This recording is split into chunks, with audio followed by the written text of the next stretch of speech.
Hey there, Twisters. Welcome back to another video. Today we're going to be talking about the top 10 worst playoff series in San Jose Sharks history.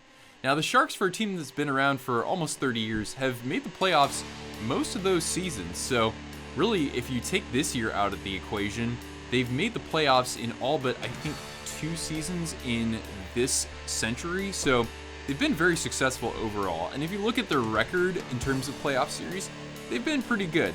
But as we know, this year has been kind of an atrocity, really. And to add insult to injury, well, let's just add injuries. So we've got Logan Couture and Tomas Hertl out as I'm making this video. So this season's pretty much a wash. They're not going to go anywhere. But there's a silver lining to this, my friends. We don't have to witness any failures in the postseason this year. How great is that? No heartbreak, no choking, no reverse sweep, no crappy play. I mean, look, we've got a year off from this. Isn't that nice? I personally like it. Anyway, I'm kind of being facetious there, but then again, people will actually see me in a more sane state come this spring. So, we got the Sharks' top 10 worst playoff series of all time. I'm curious to know what you think would be the worst series or few series for the Sharks or for maybe your favorite team. Let me know down in the comments below. I'm just having some fun with this, not trying to really rag on my team too much because I will actually put out a top 10 best Sharks series of all time after this. So there's definitely something to look forward to later on. By the way, if you're new to this channel, be sure to hit that big red subscribe button down below, especially if you're a Sharks fan, because I cover the Sharks once in a while, along with other teams, hockey history, hockey culture, all that good stuff. So before I get into it, I want to make 2 notes for your attention, for your awareness.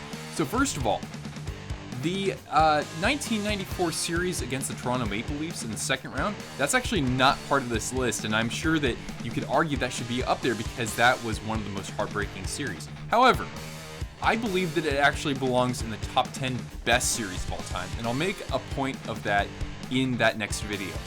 Also, my honorable mention for this is 2002 when the Sharks fell in the conference semis against the Colorado Avalanche in 7 games. Yeah, that didn't make this list. It's hard to imagine because that was kind of a heartbreaking series. The Sharks and Avalanche battled back and forth in 7-game series, exchanging wins in the first 6, and then in Game 7, Teemu Selanne, who was a Shark briefly, had a chance at an empty net off a wraparound, and he just, I guess, didn't have his balance, and it went right into Patrick Waugh's glove. That is as wide of a net as you would get against Patrick Waugh. So the Avalanche prevailed in that series. Peter Forsberg scores the winning goal there, and that series is over. So anyway, we're going to get into my top 10 list. Ready or not? Here we go.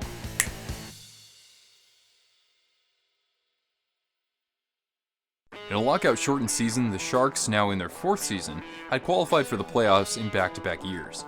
After pulling off a stunning 7-game upset of the Flames in round 1 as a 7 seed, the Sharks had another playoff rematch with the Red Wings, whom the Sharks had shocked the year before. Right from the get-go, Detroit was in control, dominating possession and penetrating the Sharks' defense. Through games 1 and 2, Steve Yzerman, Sergei Fedorov, Paul Coffey and company torched San Jose, scoring 12 unanswered goals, putting 79 shots on net and limiting the Sharks to just 32 shots on goal. Game 3 was no different, as the Sharks only managed 12 shots on goal and surrendered 2 first-period goals within 43 seconds of each other, 6 total on the night. Then to cap it off, the Wings put 4 more past the Sharks' defense in the first period of Game 4, finishing off Team Teal 6-2 and outshooting them 36-17.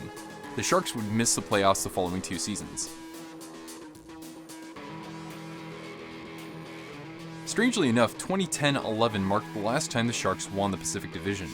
Entering the conference finals, they had just come off a close call against the Red Wings, surrendering a 3-0 series lead but taking Game 7.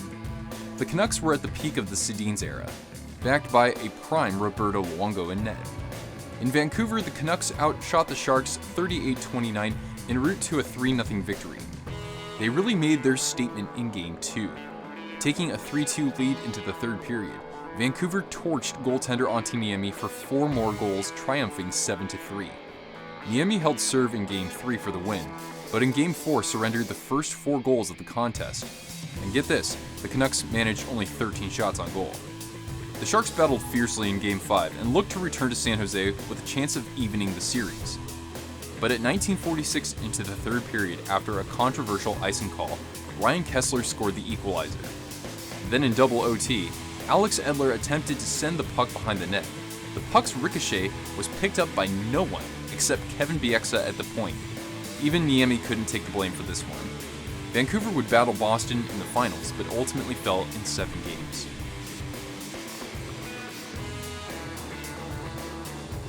After a first-round domination over the Nashville Predators, the Sharks headed over to the Motor City to take on the top-seeded Red Wings.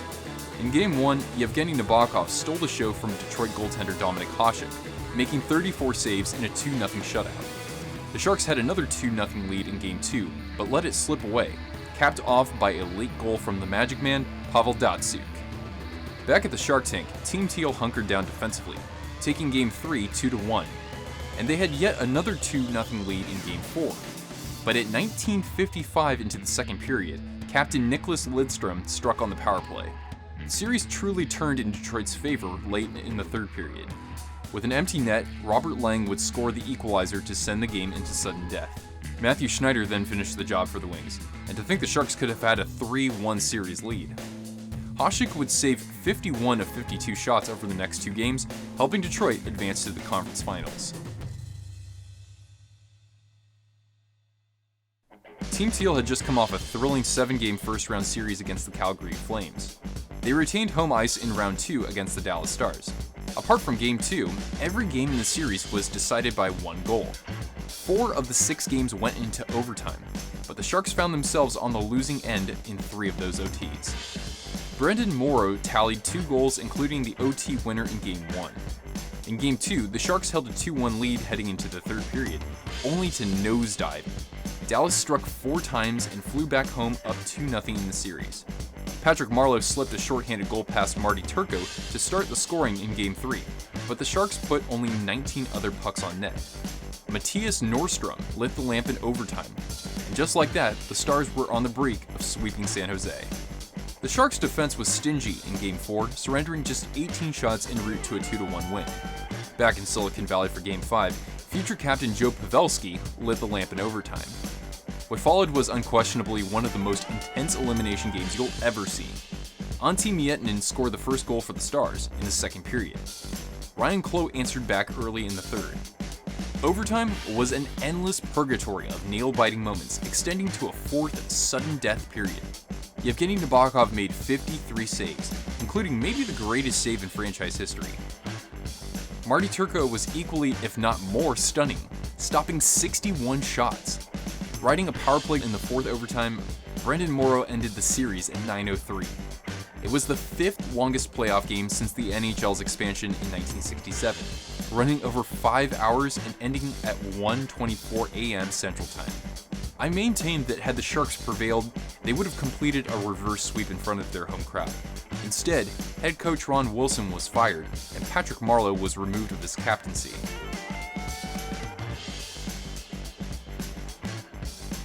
After a dismal 2002-03 campaign, the Sharks got it together and reclaimed the Pacific Division. They took down the Blues and got revenge on the Avalanche to match up with the Jerome Iginla-led Flames. Getting this far for the first time in franchise history, and with the home ice advantage, the Sharks seemed poised to prevail. The two teams battled fiercely in Game 1, pushing the contest to overtime, but Mika Kiprasov, who recorded 49 saves on the night, bested Yevgeny Nabokov to take the series opener. Game 2 was more of a defensive struggle, but Nabokov had trouble holding down the fort. The Flames won 4-1. Nabby answered back with a 34-save shutout in Game 3, and in Game 4 stopped 27 of 29 shots to even up the series. But in the final 2 games, Jerome Iginla set the tone early with the game's first goals, and the Flames held San Jose to just 19 shots in each contest. Winning 3 games at the Shark Tank, the Flames went on to nearly defeat the Tampa Bay Lightning in the Stanley Cup Finals. Despite the lockout the following season, Sharks management felt confident with its current makeup, and the following season traded for 26-year-old Joe Thornton.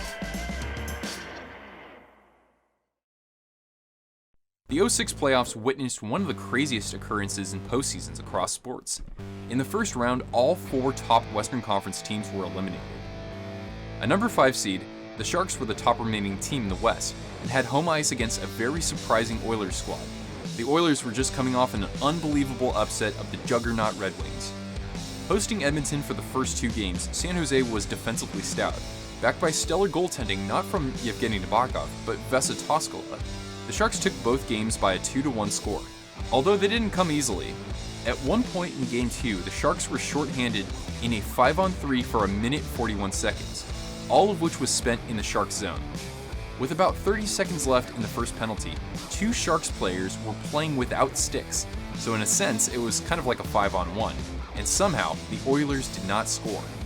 Also of note was the notorious Raffi Torres' blatant headshot on up-and-coming winger Milan Mihalik, who already had 3 assists in the series. The refs never called a penalty, infuriating the Teal faithful. Mihalik missed the rest of the series. In Game 3, Sean Horkoff broke a 2-2 tie in the 3rd overtime, despite a then-record 55-save effort from Toskala. The Sharks looked to bounce back in Game 4, carrying a 3-1 lead, but Toskala began to buckle. Edmonton took Game 4 6-3, and in Game 5 crushed San Jose 6-3 again, despite just 18 shots on goal. They would finish the series in Game 6 with Dwayne Rollison backing a 2-0 shutout. This was a prime opportunity for a Sharks team featuring the league's leading scorer and MVP winner Joe Thornton, along with his winger Jonathan Cheechoo, who had won the Rocket Richard. As for the Oilers, they came within 1 game of winning the Stanley Cup. Raffi Torres would be an NHL villain for years to come. At least Douglas Murray did this to him the following season.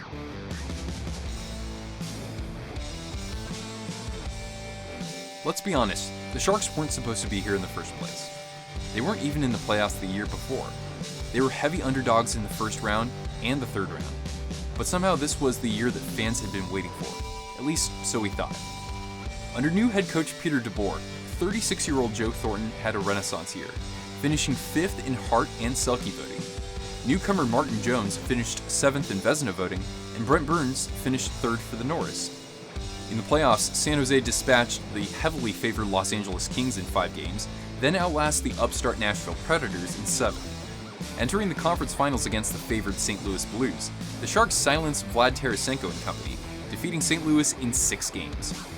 The Penguins had an unexpected season of their own, too. They fired head coach Mike Johnston in December 2015, bringing in one-time Shark Mike Sullivan. After losing the first 3 games under Sully, the Pens went on a tear, a 31-12-5 record to finish the season with 104 points. In the playoffs, they avenged elimination to the Rangers the prior 2 postseasons, once again triumphed over the rival Capitals, and bested the defending conference champion Lightning to advance to the Cup Finals. From the get-go, the Pens were on a mission to complete the unprecedented run.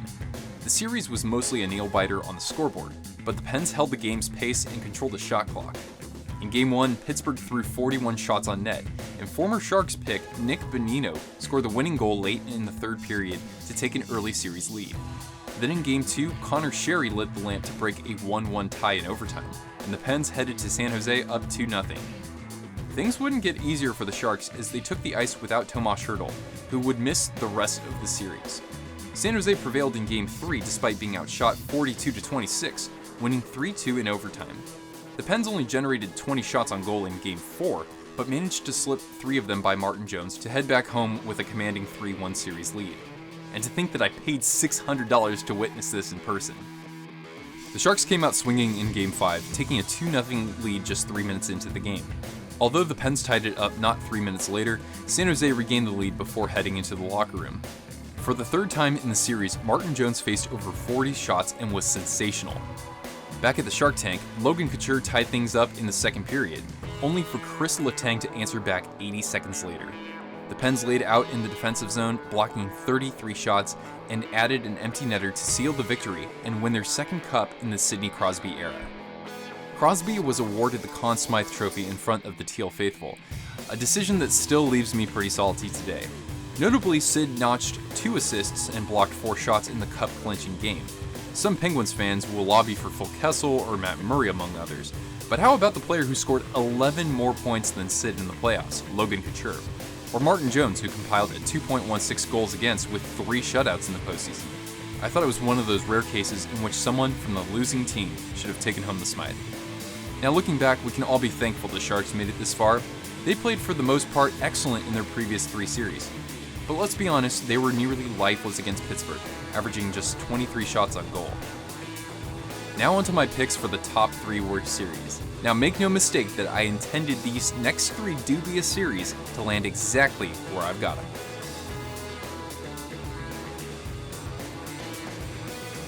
Fresh off a convincing 5-game series against Nicklas Lidstrom and the Red Wings, the Sharks clashed against another Western Conference titan, the Chicago Blackhawks. Game 1 was a netminders duel with Yevgeny Nabokov stopping 38 shots, but at the other end, it was the emerging Antti Niemi who stole the show, saving 44 of 45 shots to secure the win. Despite facing only 22 shots in Game 2, Nabby struggled greatly, surrendering the game's first 3 goals and heading to Chicago in desperate need of a bounce back. Patrick Marleau continued a strong campaign, netting his 6th and 7th goals of the playoffs. But once again, Niemi and the Chicago defense was stout, surrendering just those 2 goals on 46 shots. One-time Hawks forward Dustin Byfuglien scored the overtime winner, and Chicago had a sweep in their grasp. The Sharks woke up in Game 4 and jumped out to a 2-0 lead, but lo and behold, the Hawks would clamp down defensively, limiting the Sharks to just 18 shots and scoring the final 4 goals of the contest to complete the sweep. Chicago went on to win their first cup in 49 years, defeating the surprising Philadelphia Flyers in 6 games. As for the Sharks, in the 5 times that they have advanced to the conference finals in their franchise history, a series victory here would have possibly given them their best Cup Finals matchup. And to think that I was living in Chicago at the time to witness this.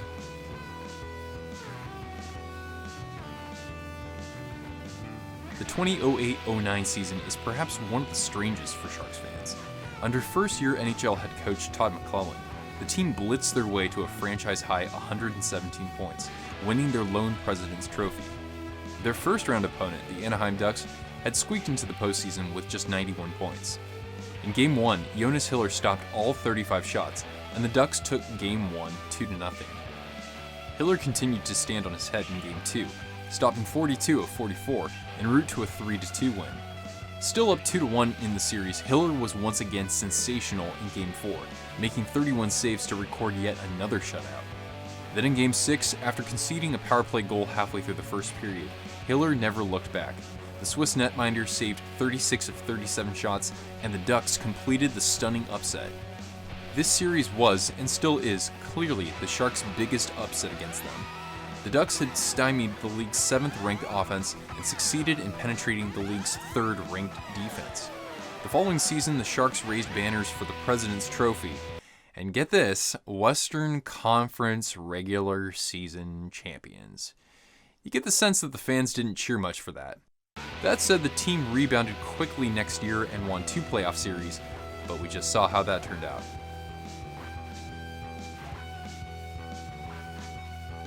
A year removed from a nail-biting 7-game conference semifinal in which the Kings triumphed, the Sharks entered the playoffs seeking revenge. Matching up in the first round against the Kings, and with home ice in their favor, the Sharks surged to a 2-0 series lead, outscoring the Kings 13-5. Then at Staples Center, Patrick Marleau lit the lamp in overtime to give Team Teal a stranglehold on the series. But bit by bit, the Kings regained the fire that drove them to an unprecedented Cup run in 2012. In Game 4, they scored in the last minute of the second period and the first minute of the third period, coming away victorious 6-3. In Game 5, sensing vulnerabilities in the Sharks' net, the Kings stunned Antti Niemi by jumping out to a 3-0 lead. Coach Todd McLellan made the switch to back up Alex Stalock for the rest of the game and Game 6. Stalock was strong in the series' penultimate match, heading into the locker room 1-1 after 2 periods, but LA dominated the third period behind 3 straight goals, tying the series at 3 wins apiece. Then at the Shark Tank for Game 7, it briefly seemed that sanity would be restored for Sharks fans. Matt Irwin got on the board for San Jose just 28 seconds in, but Jonathan Quick would slam the door shut for good, surrendering no more goals. Another 3-goal performance from LA in the third period sealed the series and completed one of the NHL's greatest postseason comebacks. It was only the 4th time in NHL history in which a team battled back from a 3-0 series deficit to complete the astonishing reverse sweep. The Kings went on to upset the division champion Ducks the next round, outlast the defending Cup champion Blackhawks in the conference finals, and complete the Cinderella run at home in 5 games against the Rangers. The aftermath was ugly for the Sharks. GM Doug Wilson described the team's perennial postseason failures as, quote, like Charlie Brown trying to kick a football, end quote. He removed the captaincy from Joe Thornton, opting to not have a captain the next season.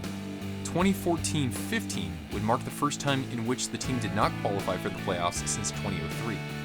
Todd McClellan departed after that season, and the future of Thornton and Marlowe's tenure with the team was in question more than ever.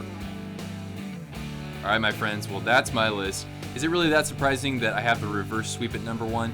Yeah, I guess you could argue for the 09 series against the Ducks when the Sharks had won the President's Trophy, perhaps the 2016 Cup Finals against Pittsburgh, just because that was not a good series for the Sharks by any means. But yeah, I still think the reverse sweep has a big impact on the team going into that next year and the year after that. So that's why it's number 1, and that's why the Kings are a dear rival to us. I miss that rivalry. I can't wait until, the California teams are back at it, competing. It might be a couple more years, and for the Sharks especially, it looks like it could be a while. But nonetheless, happy to have these moments to reflect on, and it strengthens us as fans. It hardens us. It makes us more appreciative later on when our team gets over the hump, when we avenge a loss in the past, when we score a crazy upset, and I've got a couple of those to share in the next video. And hopefully one day, while I'm still alive and hopefully living here, a Stanley Cup championship. That's just one of the few things I want to check off in my life to really say that I've lived a happy life. Pretty pathetic, huh? Anyway, that's going to do it for this video. If you enjoyed it, give it a big thumbs up, and if you haven't already, hit the red subscribe button down below for weekly content. This has been Nick with Twister Wrister Hockey. Thanks for tuning in, and I'll see you guys again soon.